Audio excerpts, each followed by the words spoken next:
cordial saludo para todos ustedes. Nuevamente estamos en su programa Su Caso al Derecho, un programa de TV Peñol que busca instruirlo en la defensa de sus derechos que en algún momento de la vida pueden verse vulnerados. Les habla la abogada Giselin Jenny Giraldo Buritica, ubicable en el número de teléfono 318-202-6040 o en el correo electrónico excelenteabogada@gmail.com.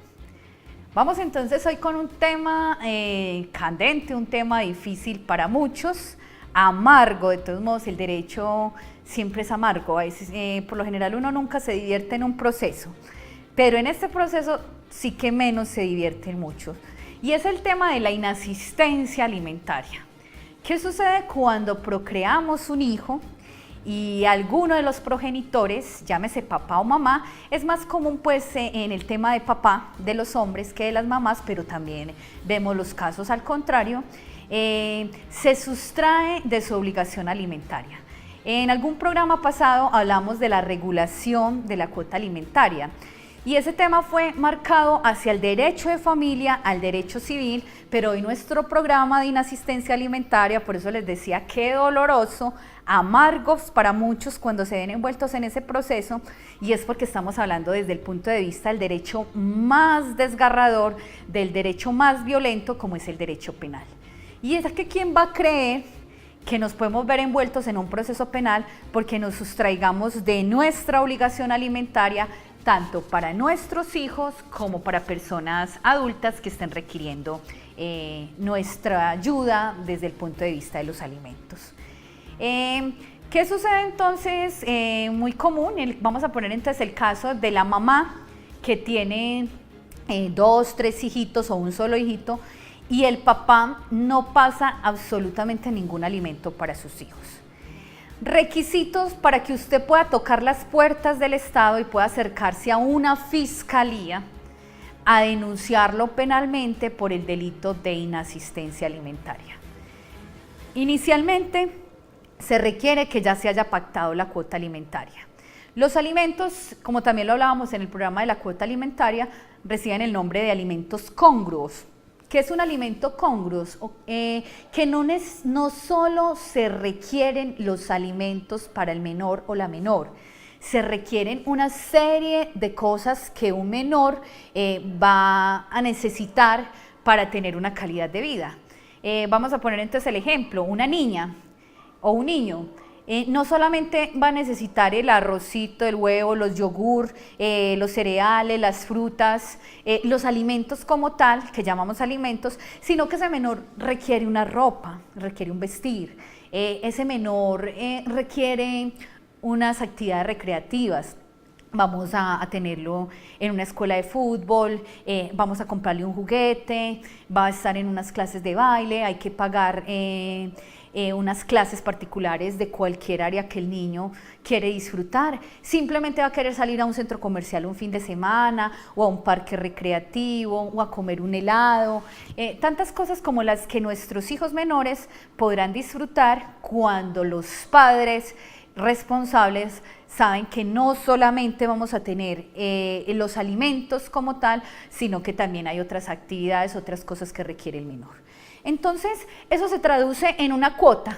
Entonces, por lo general uno escucha en las comisarías de familia, se pactó 200, 300, 500.000 pesos, 1.000.000 de pesos, a veces hasta cuotas irrisorias de 100.000 pesos, 150.000, 50.000 pesos, que uno dice, por Dios, ¿y qué hace uno con 100.000 pesos para pagar un arriendo, para pagar los alimentos al menor, para comprar la comidita, para pagar unos servicios? Infinidad de gastos que todos tenemos, pero que muchas veces es lo que se pacta. Y es porque entendemos muchas veces más a los hombres que a las mujeres, como si tuviéramos nosotros solo esa obligación tan fuerte, y no porque yo sea mujer me estoy expresando de esta manera, sino porque es el común denominador. También hay casos, señor televidente, donde son los hombres quienes quedan con los hijos y las mujeres son las que se van y son las que deben responder pues también por esos alimentos. Y no necesariamente también con los menores, los abuelos, los padres, es que tenemos también una obligación con ellos y la ley es muy clara. El artículo 233 que nos viene a 223, perdón, que nos viene a establecer el delito de inasistencia alimentaria en el Código Penal, nos dice el que se sustraiga de su obligación de alimentos para con sus descendientes, ascendientes, incluso el cónyuge. Alguna vez yo les decía, desde el derecho romano nos hablan que el amor desciende, ese primer amor que tenemos nuestros hijos, asciende nuestros padres, se extiende nuestro cónyuge, nuestra compañero o compañera permanente. Desde ese punto de vista, entonces la ley establece un delito llamado inasistencia alimentaria. Ese delito de inasistencia alimentaria, usted, señor televidente, debe poner una denuncia como si alguien hubiera cometido un delito, que es precisamente ese delito, es decir, alguien me hurtó o fui víctima de algún delito, yo voy a la fiscalía a poner la denuncia. Es el mismo mecanismo. Me acerco a una fiscalía y digo, vea, voy a interponer una denuncia. En el derecho penal se llama la denuncia criminal. La noticia criminal es como quien dice, me contaron el chisme, me dijeron que pasaba esto. Esa denuncia criminal entonces va a narrar los hechos desde cuándo hasta cuándo no se ha pasado alimentos al menor. La persona se va de proceso penal, señor televidente, como si hubiera cometido el delito más grave. La ley 1098 de 2006, que es la ley de infancia y adolescencia, establece que si usted se va de ese derecho penal, por ese delito en un proceso penal, no tiene ningún beneficio porque es contra un menor. Entonces uno cuando lee el artículo dice, al que se sustraiga su obligación alimentaria va de 16 meses a 54. Pero se lo voy a agravar, ese delito es agravado si es contra un menor. Entonces ahí ese menor de 18 años, que son los niños que no están recibiendo alimentos, entonces ya la ley establece que va de 32 hasta 72 meses.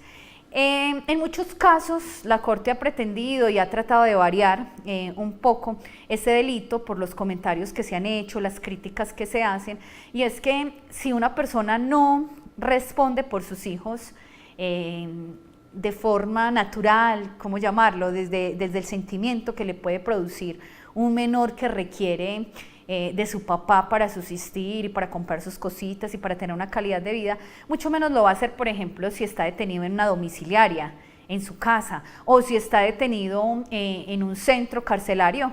Yo alguna vez les decía cuando hablaba del proceso de la cuota alimentaria, que hay un patio en la cárcel de Bellavista que llaman el patio de la leche, y precisamente lo llaman el patio de la leche porque usted va a encontrar cantidad de hombres allá que se sustrajeron de su obligación de alimentos para con sus hijos y allá están pagando una condena. Lo otro, señor televidente, cuando ocurre que es denunciado por el delito de inasistencia alimentaria, un proceso penal es muy largo. Uno no entiende cómo una de estas personas que está en un delito de inasistencia alimentaria se deja condenar, y me excusan la palabra, se deja condenar. ¿Por qué se deja condenar? Me refiero a no tanto pagar los honorarios altos de un abogado, sino que me refiero a que en los mecanismos que tiene el derecho penal, que son muchos, podría tranquilamente pagar y pueden precluir esa investigación. Podría incluso después de ser condenado, le dan algo que se llama una suspensión de la ejecución de la pena, pero se la ponen con una condición. Y es que vamos a suponer que le van a dar 6 meses para que se ponga al día con todo lo que estaba debiendo. Y uno encuentra que ni así, ni estando en el proceso penal, quieren responder por sus hijos. Entonces muchos se van a todo el proceso penal y son condenados. Después de condenados en la audiencia del incidente de reparación, siguen ranchados, por decirlo de alguna manera, cerrados a que ellos no dan absolutamente nada para sus hijos. Eso hace que la teoría del derecho penal, que es la prevención general positiva, esté llevando a muchos jueces a que envíen a la cárcel a estas personas que incumplen su obligación de asistencia alimentaria, cometiendo el delito de inasistencia alimentaria, no necesariamente con los hijitos, también con los padres. Muchos abuelos, acá en este municipio muy marcado la situación de negar alimentos a los padres, a los abuelos, cuando es una obligación y la misma ley nos puede castigar por eso. Agradecemos a TV Peñol este espacio que nos brinda de su caso al derecho, que busca instruirlo en la defensa de sus derechos que en algún momento de la vida pueden verse vulnerados. Los esperamos en un nuevo programa. Muchas gracias.